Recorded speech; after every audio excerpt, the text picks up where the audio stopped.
I find myself in the middle of my life. Friends trying to live but failing. Friends alive with the fix. Waking early for exercise, green drinks, AA meetings, fistfuls of vitamins.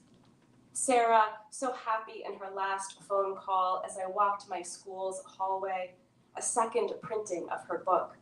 In her photographs and poems and texts, in the summer we road tripped to a writing conference and she played Pokemon Go during bathroom breaks, when we were slowed in traffic, coffee and candy in the console between us. My age, my friend. In what I say is the middle of my life, when really the middle is long gone, my future now shorter than my past. All the poems she'll ever write written, all the hearts she'll ever send over text. Thank you so much for coming tonight.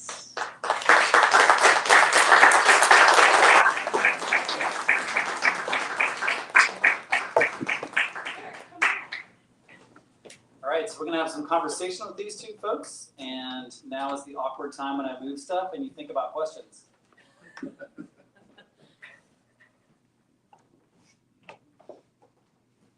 It should be mustache too. If you'd like. Anybody got any jokes? You're not allowed to tell any jokes. I know. Okay, good.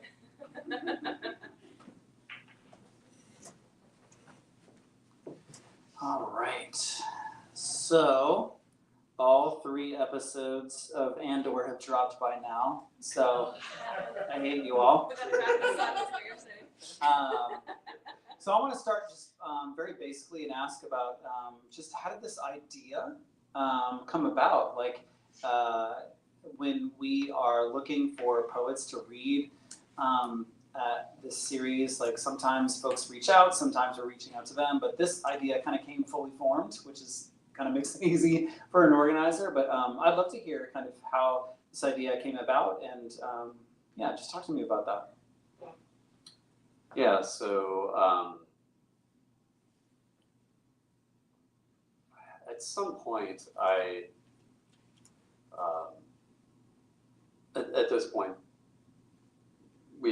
we had gotten the latest MRI, and we're told there really was nothing that they could do. That treatment would be worse than no treatment, and so I mean, we were just waiting essentially at home, Sarah and I, some loved ones and friends, and there was one night where I was just like, there's not going to be any readings for this book. And for those of you who don't know, Sarah had been trying to get it published for over 10 years. She finalisted like over 30 times, and we know of like 4 or 5 times where she was like in second for getting it published. I don't know if you all are familiar with how most, especially first poetry books get published in the US, but you just enter these contests, you and like hundreds of other great poets, and they usually pick one book. And there's probably, I mean, I don't know how many are like publishable and good, but it's 20, 30, 50. I mean, there's just, it's really brutal. In fact, one time Forbes said that poetry was the most competitive profession in the country, which I would believe. Second was professional athlete. So I actually texted Andrea and I just said, would it be weird if I gave readings from this book? And I don't remember exactly what you texted back, but you don't know. I think if that's something you can do, And then you insisted, you were like, also you have to ask me questions that you have about putting these readings on. And I have, and Andrea's been really helpful. The next night, Sarah and I were just like hanging out in bed, and she just sort of went, oh, no one's gonna ever hear my book. And so that's when I said, well, if it's okay with you, I'll give some readings for it. And it seemed to help her. And that's what I mean when, it's not exactly her dying wish, but it it's not that far from it. So the fact that you're here, you know, it's one thing to have readings, but you know, I can read to an empty room in my house. Well, the 2 cats, but you know, that I don't need help with. So the fact that you're here is, you know, a reading's not really a reading if there's no audience. So yeah. I apologize for laughing randomly. We were talking about the sounds our cats make over dinner. And the sound my cat makes when she wants attention after everybody's gone to sleep sounds like hello. So she's like, hello? Hello? Hello? Okay. Additions? I don't know if I have additions, but I will say that I know how long Sarah works to get this book out. I had tried to publish it earlier on 9 Mile, which is my journal, and Sarah very graciously said, no, thank you. Like, I want to hold out, which is the right choice for sure. But I knew how hard she had worked to get this book published. And we were talking at dinner after she kind of stopped sending it out. Eric kept sending it out for her, as an amazing partner would do. And so I think when it got accepted in the midst, or, you know, when she was going to be published in the midst of this health crisis, I was just like, whatever needs to happen, I will do. Like, I will show up anywhere to get this book out in the world. So I think I didn't know that poetry was right above professional athletes, but my God, it is a hard business. So to get any sort of acceptance is a big deal. Absolutely. I want to. This is the,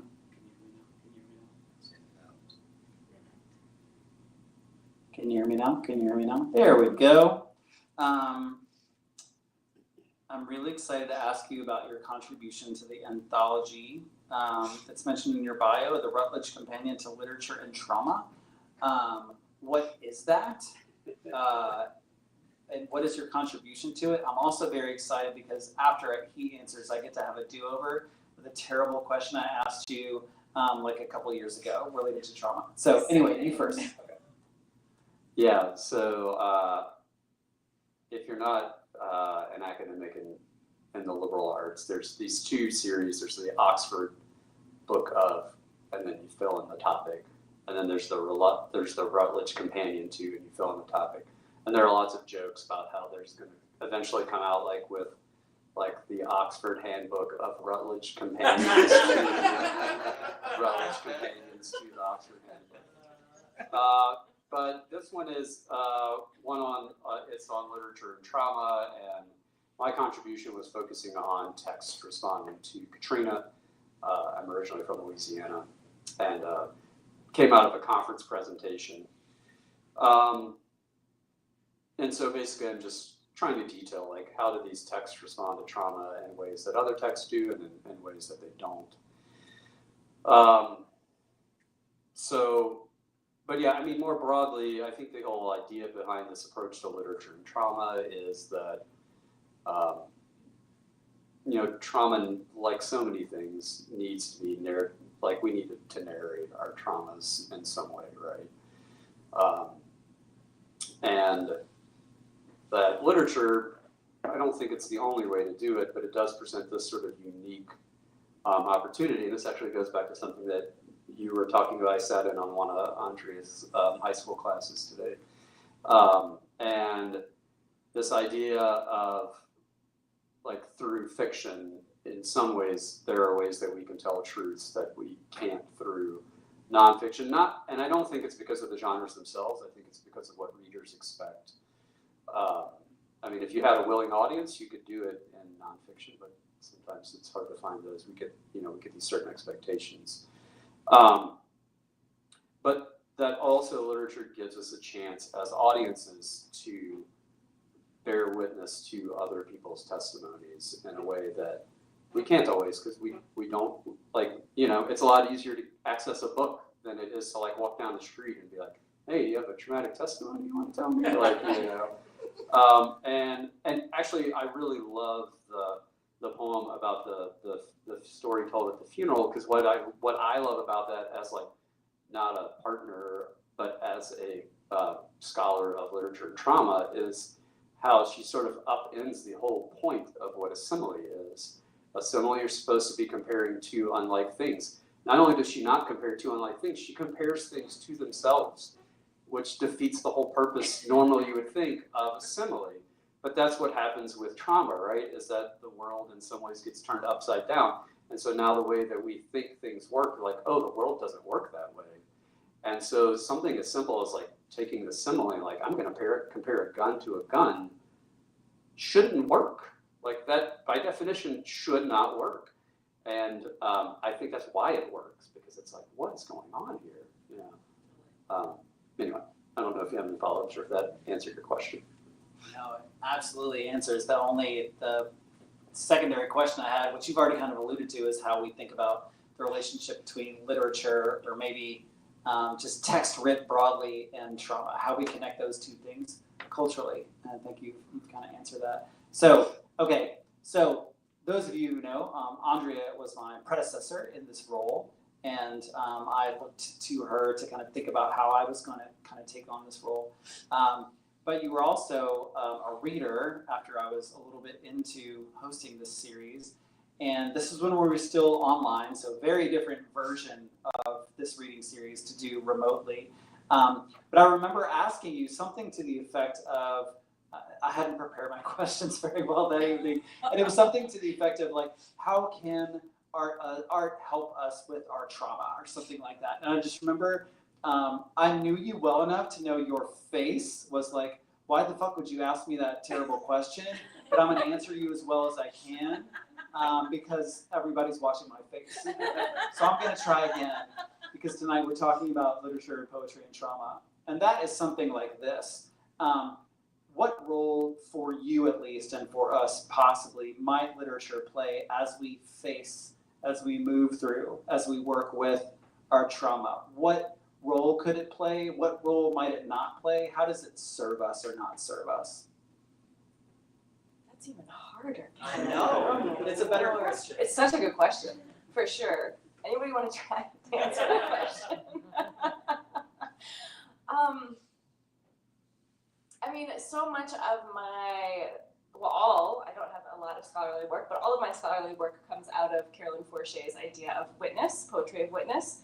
And she conceived of poetry of witness as the poet or the poem not necessarily changing anything about a traumatic event or a political event, but being a record that it happened. And that in of itself is enough, right? That sometimes, she says, poem as trace, poem as evidence. Sometimes that's the only thing that exists that records that this horrible thing happened. And I find so much power in that record might exist, right? Even if it's incomplete and it's just a scrap of paper or a scrap of a memory, the fact that somebody has taken the time to record it, I find really moving and powerful. And I think that that's a way to record the trauma and remember it, but also sometimes to let it go. To be like, I mean, I think for me personally, I do a lot of writing to process and let go of things. I don't know if it's successful that I let go of them, but I think, like I've written a handful of poems about Saara because that's helpful for me. I want to remember her. I want other people to remember her. I also want to spend time with her, and that's a way I can spend time with her, right, is to write about her. And I think I've done that when my dad died. I wrote a whole book of poems after about his death because it was a way for me to spend time with him and also record his memory and have that trauma be on the page somewhere forever. So I feel more and more like maybe we always have trauma that just is with us, that we don't overcome it or let it go, but that somehow in recording it and using writing and reading other people's experiences, something changes in us and we can process it differently. So maybe it's not as painful or if it's not as present in our lives. Yeah. So this is one of my favorite stories about writers I've studied. So I write about the poetry of Anne Sexton in relation to trauma. And in this interview she had, I don't remember when, but so if you don't know Anne Sexton, she started writing poetry at the suggestion of her therapist as a sort of therapy. And at one point she has a session with her therapist, and the therapist is like, "Oh, you forgave your dad. This is great that you forgave your dad." And Anne Sexton's like, "What are you talking about? I didn't forgive my dad." And the therapist is like, "Well, in your poem it says you forgave your dad." And she's like, "Oh, I just wrote that."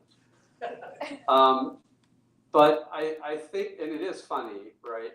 But I think it also is like another power, the other power of like art and literature and trauma is that you can practice I don't know if that's where Anne Sexton wanted to get to. She might not have been interested in forgiving her father at all, which is fine.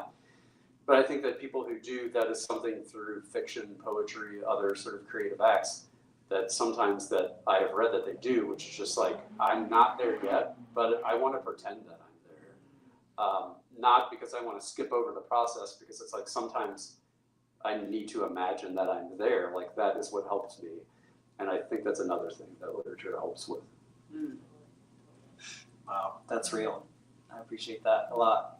I want to come back to kind of something you were talking about poetry as a witness, because something that I don't know why this had not occurred to me as strongly as it did this evening, but there's so many of your poems that are so narrative that I feel like you are, I hear the speaker trying so hard to get closer and closer and closer and closer to the truth, that I'm kind of wondering, like, how often do you think about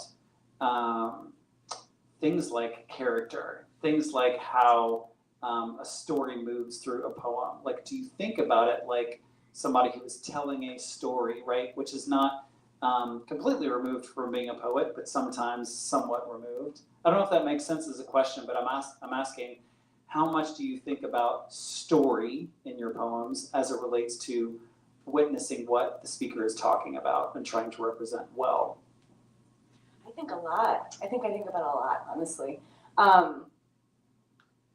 Because in poems that I want somebody else to read, there's poems that live in my journal, and bless them, they're there for their own purpose. But if I want to send a poem to somebody else to read it, I need them to be able to understand it. And so that's where the story comes from, because they don't have my experience. So I think a lot about, like, what is the story that best represents this? Sometimes it's a totally made up story. Like, I have a whole series of poems about my mom that I could only access through fairy tales. And like writing through the genre of fairy tale allowed me to say things about my mom that I couldn't say straightforwardly, right? So it's still a story though, it's just that it's not a true story. It's a fairy tale I made up, right? But I think thinking of it as a narrative that I want somebody else to be able to read means that I'm always thinking about that story aspect. How can I best convey what I'm trying to say to the reader? Does that answer Makes it? a ton of sense. Yep. Yeah. Absolutely. We are coming up towards the end of our time, and I neglected to actually hand it back to you and ask if there were any questions that you had to ask.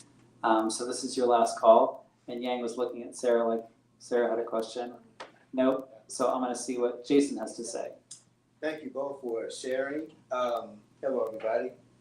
So speaking of community, I really just came to support Andrea. I'm glad I met you, and I didn't know the nature of tonight's reading, but boy, did I need it. My wife just lost her sister on Good Friday, and so the family is grieving, My relationship with her was a bit awkward for many different personal reasons, but I'm still grieving her. And so being in community with you all, talking about grief, as a member of the poetry community, this is sort of like a version of what church could be like for poets, right? To come to a place like this, to be in a safe space and be in community, even if that means in grieving something together. And so I guess my question to you is, like, how do you envision the community coming together under the more nationwide crisis that we have? Like, what are some things that you think we can do as poets in community with one another? That's a great question. Thank you. So the only thing I keep thinking is creating, continuing to create, continuing to show up for each other, continuing to grow our community. I definitely in my younger days was a marcher in the streets and a burn everything down and a screamer, and I very deeply respect and love that part of me for sure. I'm not sure I convinced anybody. Like, I went to Washington, D.C. and tried to get the war in Iraq to stop, and it didn't. And that doesn't mean I failed personally, for sure. But I think that I've just moved more and more to how I can show up for people around me and how I can continue to create and continue to be a positive force in the world and continue to do my best to create spaces that I think this world needs, the more power I have. And there is absolutely a place for screaming in the streets, and I will go back. But I think that in this moment when it doesn't feel like a lot of people are listening when you scream at them in the streets, or like I was saying to a friend recently, like, does it matter if I call my representatives? I don't think my representatives care anymore. Like, there was a time when I called my representatives 8 times a day. I don't think anybody I have access to right now cares what I think, right? So what is my option? My option is to write poems and show up for my friends and try to be a force for good in the ways that I can. I don't know. It doesn't feel like enough, but it feels like all I know right now. And I think the community is so nourishing. I really appreciate you showing up as part of the community, because I think we need that to get through, right? Thank you. Yeah, so I can't exactly answer as a poet since I'm not a poet. Yeah. Andrea's the second poet who's told me I'm an honorary poet, and there are few things in this life that are nicer that people have said to me. But I do think, so in my job I actually teach a lot of international students. And so I think for me, my challenge is there are a lot of ways I can fight for them. And there are a lot of ways that I can fight for them that are about me. And so what I'm constantly trying to think, and I'm not asking them in this way because it's a little bit of a weird question, like 18-year-olds don't really know how to answer this question a lot from someone who's like their teacher or professor a lot. But mine is like, how do I highlight your humanity? That's what I do.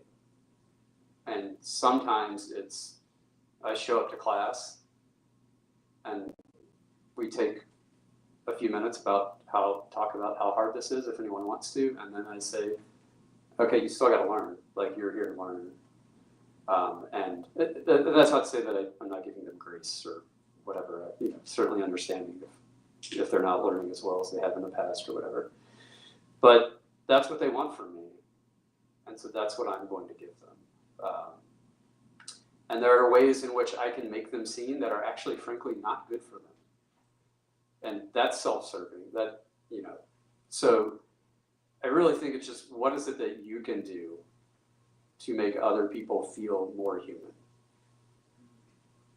And it might be something that you don't feel that you're good at, but you're better than everyone else at. Like, I live in a small town, and I can't tell you how many things I've done, and I'm just like, I should not be doing this. But there's no one else to do it. And so I look around, and I think I'm being realistic. I think I'm not being like white savior or anything. I'm like, oh yeah, it's me, so my not great job is better than no one doing it. And when there is someone who's better than me, I show up to support them, whether it's being in a seat, hey, can I bring you some food? Like, what is it I can do to support them? But I think that's really it. It's just making, like, how do we work to create a world where everyone feels more human and feels like other people see them as being more human. And sometimes, it just takes all sorts of, appearances, and it's sort of maybe, I don't know if that's too vague of an answer to be useful. Great But, answer. No. yeah. Thank you. Thanks for that question very much. I'm going to start to close this out this evening the way I always do, which is by asking these folks to help me gather some paradise. So I'm going to ask them I'm going to buy them some time by providing my answer first.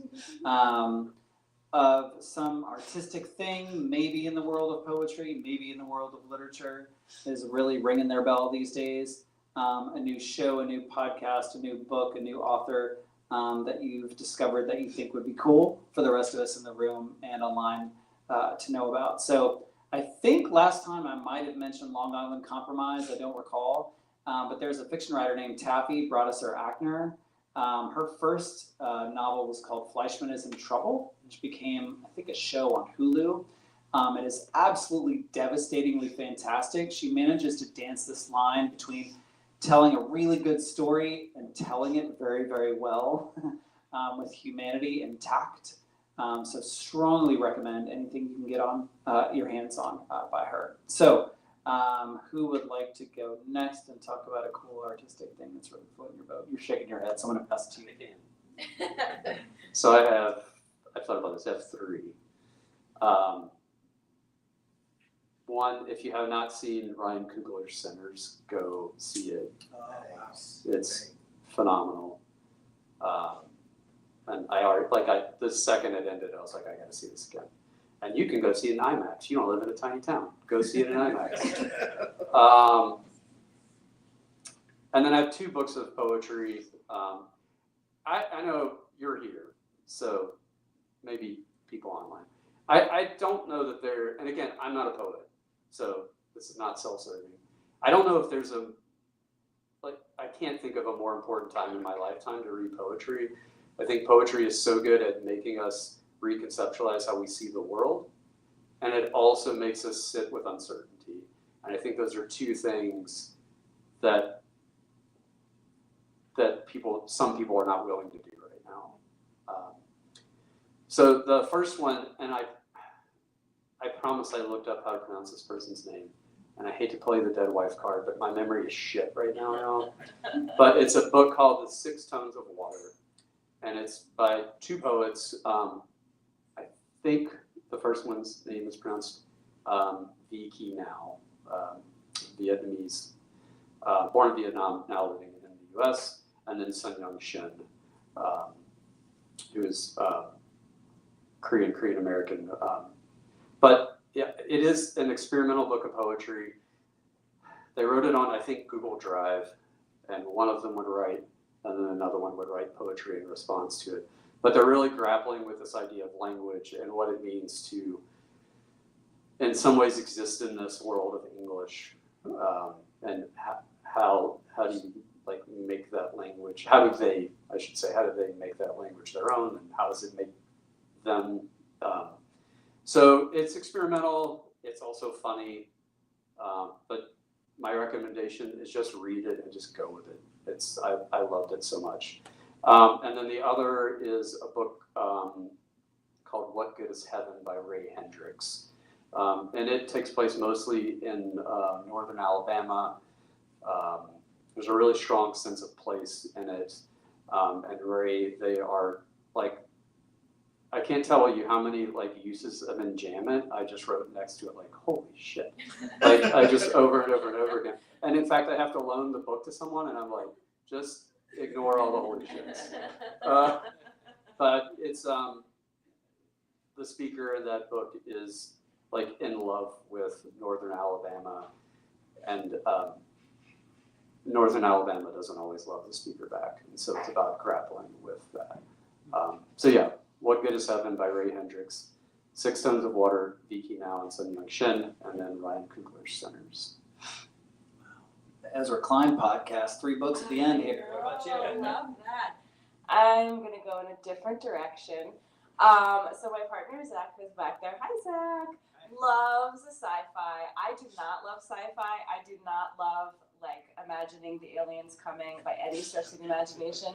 However, he sold me over months on this series called The Murderbot Diaries by Martha Wells, and I'm obsessed. It's a murder bot who's not good at murder and is very self-deprecating and is always like questioning himself. And to self-soothe, he watches like space soap operas on his, like, I don't know where it is in his brain somewhere because he's a robot. I don't know the details at all, but it's a delightful series. Martha Wells, Murderbot Diaries, and I'm like 5 books in, and I hope they last forever. I don't know how many there are, 7 maybe? 7. They're so good. If you don't like sci-fi or fantasy particularly, this is your entry point, I think. If you don't like sci-fi or fantasy, you don't have to come to this room. Wow. Sorry, I forgot that we're keeping you from your Star Wars. My Emmy Award-winning Star Wars. Please help me begin to close by appreciating these folks. Thanks to Eric, thanks to Andrea for coming and celebrating your work with Sarah. We really appreciate it. Thanks to you online for checking it out. If it's after April 22nd, keep commenting, keep sharing to spread the word about this good stuff. Want to thank you for coming out in 2025 live in the flesh to a poetry reading. I never take that for granted. Thank you to Aaron, to Ezra, who have kept this machine running and have been our wizards behind the curtain. We will be back with you in August. We are finalizing the lineup as we speak, but we're going to take a summer break like a lot of our other programs. So take care of yourselves, take care of each other, and we'll see you in a couple months. Good night.